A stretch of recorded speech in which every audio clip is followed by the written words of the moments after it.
So welcome, Dr. James Beckett, Sports Card Insights. Special guest today, Kristina Thorson of Kristina's Corner and House of Jordans. We're going to hear about her hobby journey.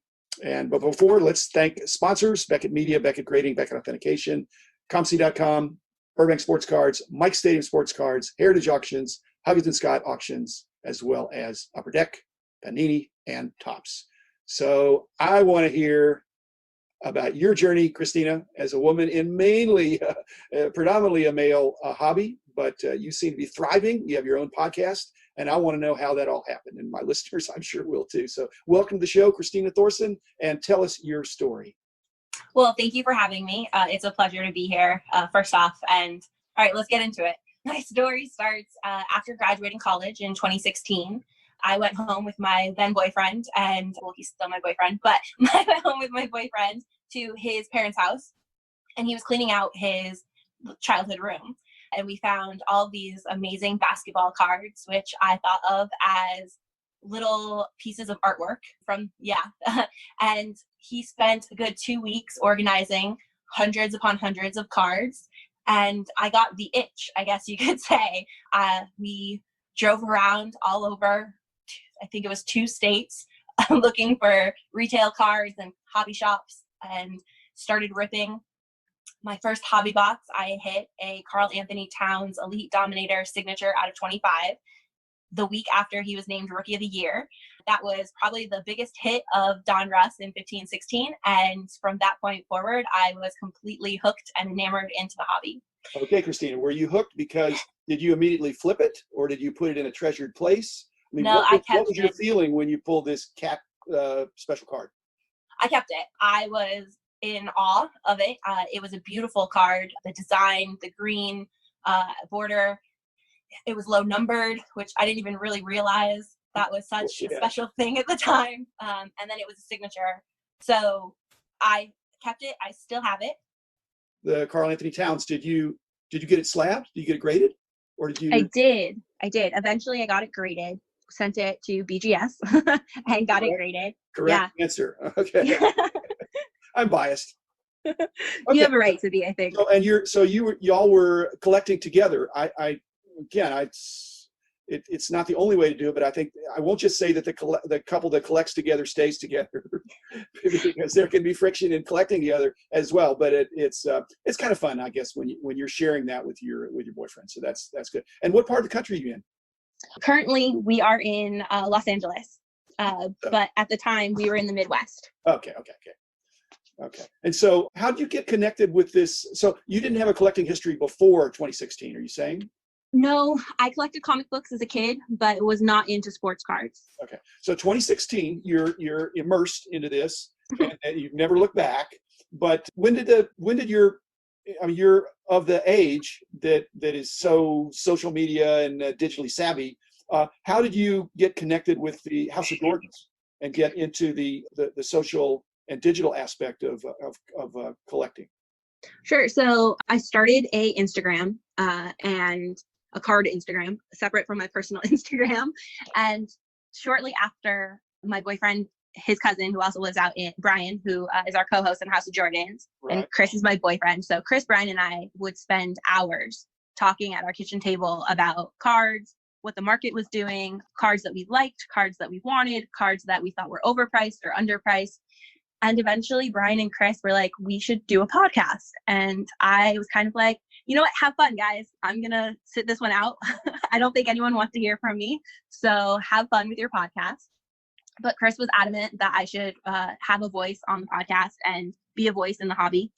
So the first episode of House of Jordans is about 4 hours long, podcast audio only. You can find it on iTunes. And at one point towards the end, they go through the market, like every sale of 5 Jordan cards. Yeah. And I was sitting on the couch during this first podcast recording and I fell asleep, just like conked out.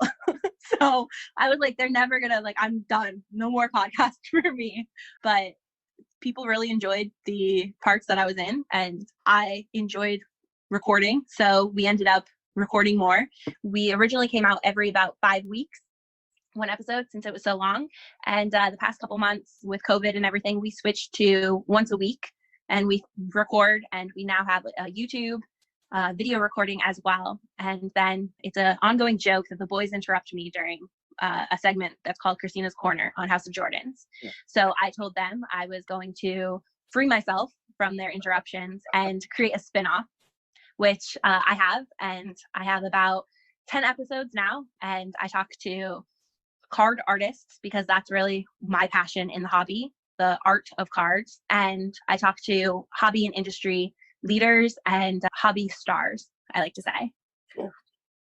Well, it's more than, I've listened, I prefer to listen rather than watch, but I have watched some. I think it's really interesting. It's more than just about Jordans, but it seems heavily basketball centric. Is that true? It is, yes. We are basketball collectors at heart. So we definitely touch on modern. We all collect modern players. House of Jordans came from the original idea and concept of the podcast in 2018 when we launched. But we've all since branched out, and I collect heavily Luka Doncic, and I've forged a journey in the hobby, and I'm still going, but it's been an amazing experience, and I wouldn't have it any other way.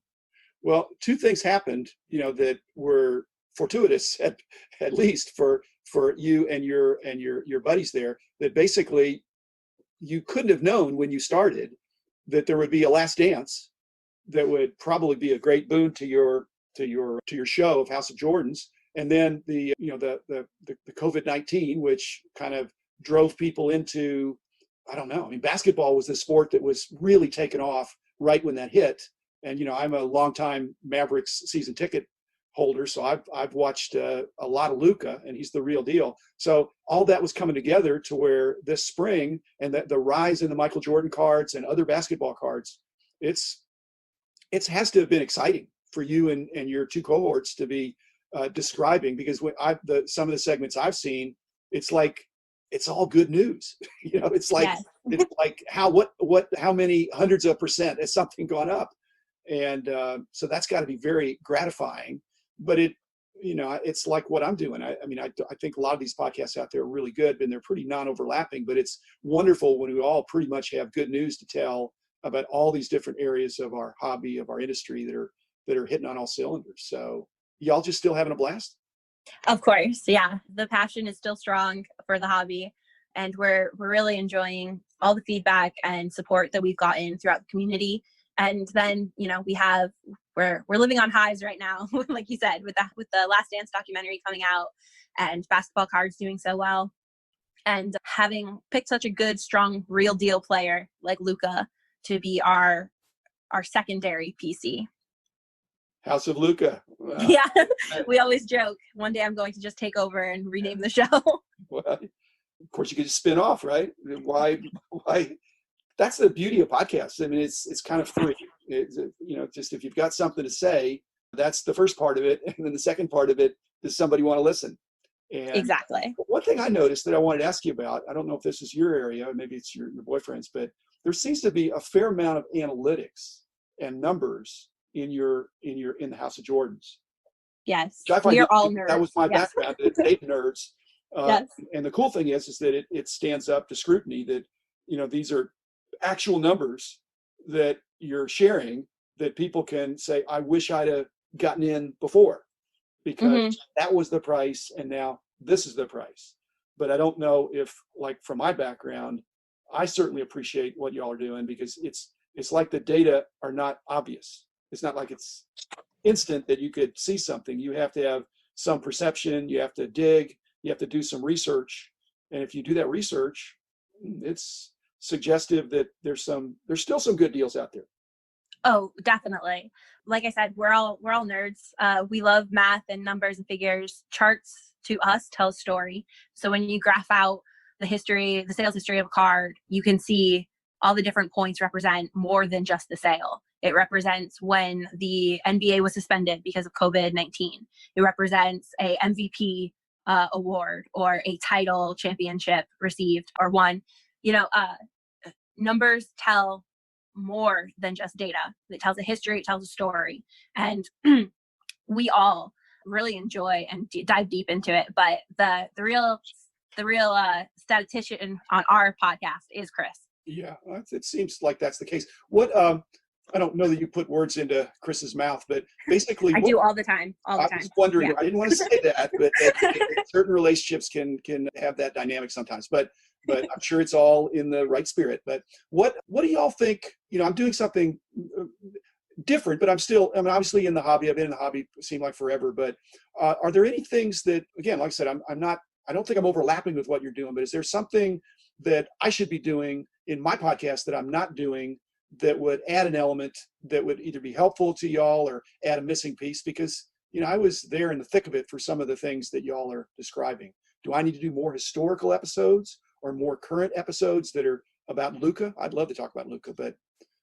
Well, I would love to hear you talk about Luka. I think I'm also a history nerd, so I think a historical perspective on the hobby, a few episodes sprinkled here and there. I love what you do, but that would be awesome. Okay. Giving your perspective of what it was like during a certain time or during a certain product release, that I would definitely consume those podcasts probably more vigorously than I do your current podcast, if that's possible. Even if it's not basketball?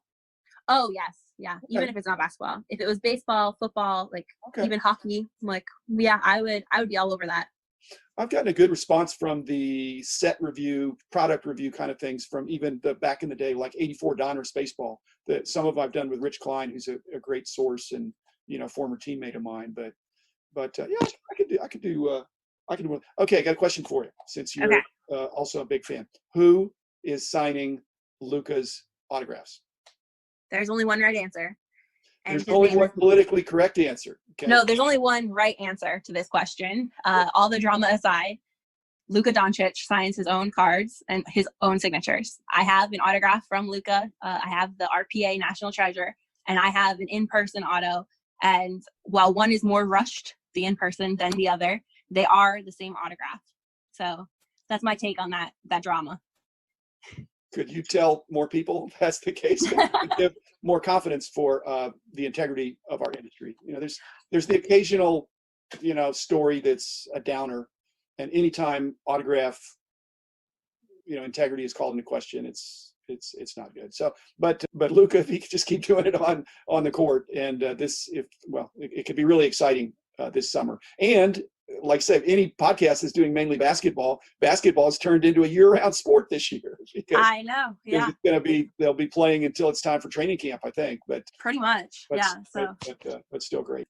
What about you? One of the things you mentioned, which I didn't really, you have an interest in art, and so the art of the cards is, and the other thing that's just been amazing for you and your podcast is the Topps Project 2020. I don't want to get way into that, but yeah, it sounds like that really marries up your interest in the cards and the art of the cards.